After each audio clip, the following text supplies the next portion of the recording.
ಶ್ರೀ ಗುರುಭ್ಯೋ ನಮಃ. ವೀಕ್ಷಕರೇ, ಇವತ್ತಿನ ಈ ಒಂದು ವಿಡಿಯೋದಲ್ಲಿ ನಾನು ನಿಮಗೆ ಧನಸ್ಸು ರಾಶಿಯವರ ಜೀವನದಲ್ಲಿ ಗ್ರಹಗಳ ಸಂಚಾರದಿಂದ ಆಗ್ತಕ್ಕಂಥ ಮುಖ್ಯ ಬದಲಾವಣೆಗಳೇನು ಮತ್ತು ಗ್ರಹಗಳ ಸಂಚಾರದ ಇವ್ರ ಜೀವನದಲ್ಲಿ ಆಗು ಮತ್ತು ಹೋಗುಗಳು ಏನಾಗುತ್ತೆ ಅನ್ನೋದನ್ನ ಈ ಒಂದು ವಿಡಿಯೋದಲ್ಲಿ ತಿಳಿಸ್ಕೊಡ್ತೀನಿ. ಮುಂಚೆ ನಮ್ಮ ಒಂದು ಚಾನಲ್ನ ಈ ಕೂಡಲೇ ಭಕ್ತಿಯಿಂದ ಲೈಕ್ ಮತ್ತು ಸಬ್ಸ್ಕ್ರೈಬ್ ಮಾಡ್ಕೊಳ್ಳಿ.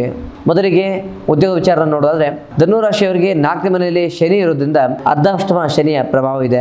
ಜುಲೈ 27ರಿಂದ ಶನಿ ಮತ್ತೆ ವಕ್ರನಾಗೋದ್ರಿಂದ ಕಚೇರಿಯಲ್ಲಿ ಕೆಲಸದ ಜವಾಬ್ದಾರಿಗಳು ದಿಢೀರ್ ಹೆಚ್ಚಾಗುತ್ತೆ. ನಿಮ್ಮ ಉದ್ಯೋಗದ ಸ್ಥಾನದ ಅಧಿಪತಿಯಾದಂತಹ ಬುಧವು ಜುಲೈ 7ರಿಂದ 24ರವರೆಗೆ ವಕ್ರನಾಗ್ತಾ ಇರೋದ್ರಿಂದ ಕಚೇರಿಯಲ್ಲಿ ಮೇಲಾಧಿಕಾರಿಗಳಿಂದ ಸಣ್ಣ ಪುಟ್ಟ ತಪ್ಪು ತಿಳುವಳಿಕೆಗಳು ಆಗಬಹುದು.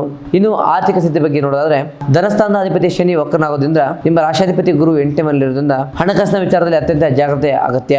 ಬರ್ಬೇಕಂತ ಹಣಗಳು ಕೈ ಸೇರಲು ವಿಳಂಬ ಆಗುತ್ತೆ. ಅನಗತ್ಯ ಕೋರ್ಟ್ ಕಚೇರಿಗೆ ಓಡಾಡಬೇಕಾಗುತ್ತೆ. ಇನ್ನು ವ್ಯವಹಾರ ಬಗ್ಗೆ ನೋಡೋದಾದ್ರೆ, ವ್ಯಾಪಾರಸ್ಥರಿಗೆ ಈ ತಿಂಗಳು ತುಂಬಾ ಏರಿಳಿತಗಳಿಂದ ಕೂಡಿರುತ್ತೆ. ಜುಲೈ 7ರಿಂದ 24ರವರೆಗೆ ಮಾರುಕಟ್ಟೆಯಲ್ಲಿ ಯಾವುದೇ ದೊಡ್ಡ ಇನ್ವೆಸ್ಟ್ಮೆಂಟ್ ಗಳನ್ನ ಮಾಡ್ಲಿಕ್ಕೆ ಹೋಗ್ಬೇಡಿ.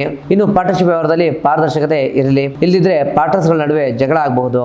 ಇನ್ನು ಪ್ರೀತಿ ಮತ್ತು ಕುಟುಂಬ ವಿಚಾರವಾಗಿ ನೋಡೋದಾದ್ರೆ, ಪ್ರೇಮ ಸ್ಥಾನದ ಅಧಿಪತಿ ಮಂಗಳನ ಶುಭ ಸ್ಥಾನದಿಂದ ಪ್ರೇಮ ಜೀವನದಲ್ಲಿ ಉತ್ಸಾಹ ಇರುತ್ತೆ. ಆದರೆ 7ನೇ ಮನೆಯಲ್ಲಿ ಬುಧ ವಕ್ರನಾಗೋದ್ರಿಂದ 3ನೇ ವ್ಯಕ್ತಿಯ ಪ್ರವೇಶದ ಮನಸ್ತಾಪಗಳು ಹುಟ್ಟುತ್ತೆ. ಸಂಗಾತಿಯೊಂದಿಗೆ ವಾದ ಮಾಡೋದನ್ನ ತಪ್ಪಿಸಿ.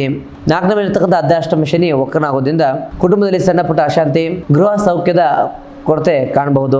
ಜುಲೈ 16ರ ನಂತರ ಸೂರ್ಯನು 8ನೇ ಮನೆಯಲ್ಲಿ ಪ್ರವೇಶ ಮಾಡೋದ್ರಿಂದ ಆಸ್ತಿ ವಿಚಾರದಲ್ಲಿ ತುಂಬಾ ಚರ್ಚೆಗಳು ನಡೆಯುತ್ತೆ.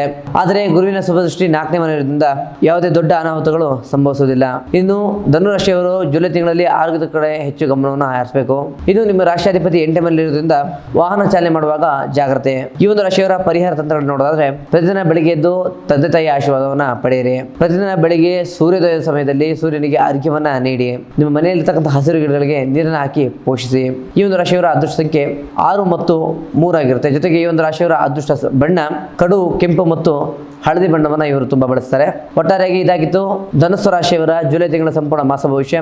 ಈ ಒಂದು ವಿಡಿಯೋನ ಹೆಚ್ಚಾಗಿ ನಿಮ್ಮ ಧನುಸ್ಸು ರಾಶಿ ಸ್ನೇಹಿತರ ಜೊತೆಗೆ ಹಂಚಿಕೊಳ್ಳಿ. ಹಾಗೆ ನಮ್ಮ ಒಂದು ವಿಡಿಯೋನ ಹೆಚ್ಚಾಗಿ ಲೈಕ್ ಮತ್ತು ಶೇರ್ ಮಾಡಿ. ಇನ್ನು ನಿಮ್ಮ ಜೀವನದಲ್ಲಿ ಇರತಕ್ಕಂಥ ಯಾವುದೇ ಕಠಿಣ ಮತ್ತು ಗುಪ್ತ ಸಮಸ್ಯೆಗಳ ಪರಿಹಾರಕ್ಕೋಸ್ಕರ ಸ್ಕ್ರೀನ್ ಮೇಲೆ ಕಾಣ್ತಕ್ಕಂಥ ನಂಬರ್ಗೆ ಕರೆ ಮಾಡಿ ನಮ್ಮನ್ನು ನೇರ ಭೇಟಿಯಾಗಿ ನಿಮ್ಮ ಸಮಸ್ಯೆನ ಪರಿಹಾರ ಮಾಡ್ಕೊಳ್ಳಿ. ಮುಂದಿನ ವಿಡಿಯೋದಲ್ಲಿ ಸಿಗೋಣ. ಧನ್ಯವಾದಗಳು.